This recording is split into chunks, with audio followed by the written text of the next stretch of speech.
Nabalitaan nyo na ba ito? Ito po yung mga klaseng video na ayaw ng mga anti-Duterte. Modernong public market. Ulitin ko, public market itong mapapanood yung video ni dating Pangulong Duterte binuksan sa Davao City. Ano kayang itsura nito? Samantala, balibalita ko po ay itong yung sinasabi nilang si Tambaluslos daw ay busy po dyan nag-checking ng pricing sa mga palengke. Ang tanong po doon, may gagawin bang aksyon? Pero ito, resulta po ang makikita natin dyan sa Davao City. Mapapasana all ka talaga dito. Ito ang video. Bukas na sa publiko ang bagong palengke na ito sa Davao City. Moderno, malinis at maluwag. Ito ang bagong Agdao Farmers Market.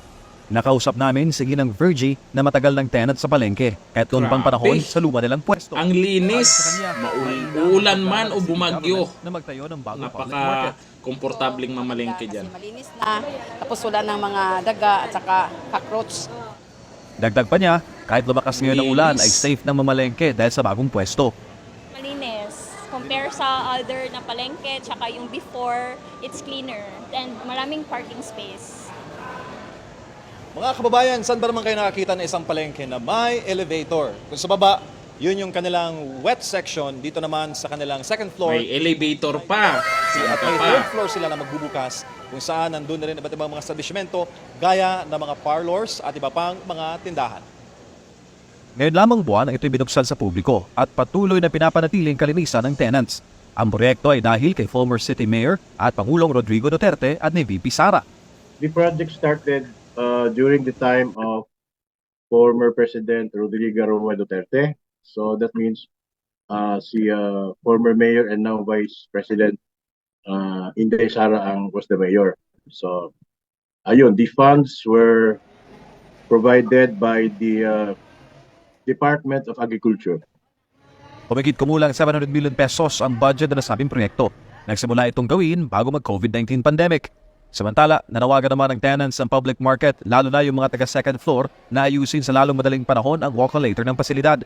Mahirap pa kasi ang benta ng mga taga-ikalawang palapag dahil walang walk-on-later. Request din nila na habaan ang operating hours ng elevator.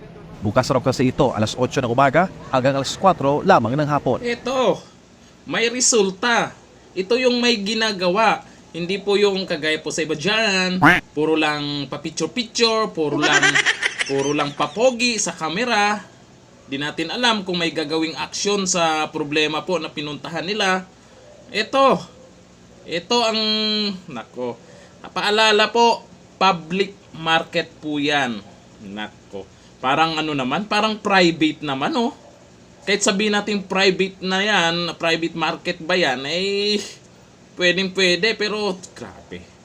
Sana all na lang talaga may ganyang palengke sa lugar ninyo diyan sa mga taga Davao. Sa totoo lang, ang swerte nyo na Duterte ang namumuno po diyan sa inyo. Tingnan nyo naman yan.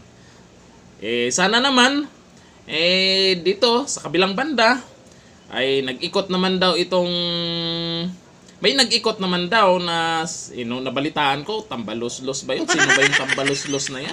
Kilala nyo ba yan? Nag-ikot naman daw sa palengke. Parang bagong Mr. Palengke. Nag-ikot naman daw, checking the pricing there.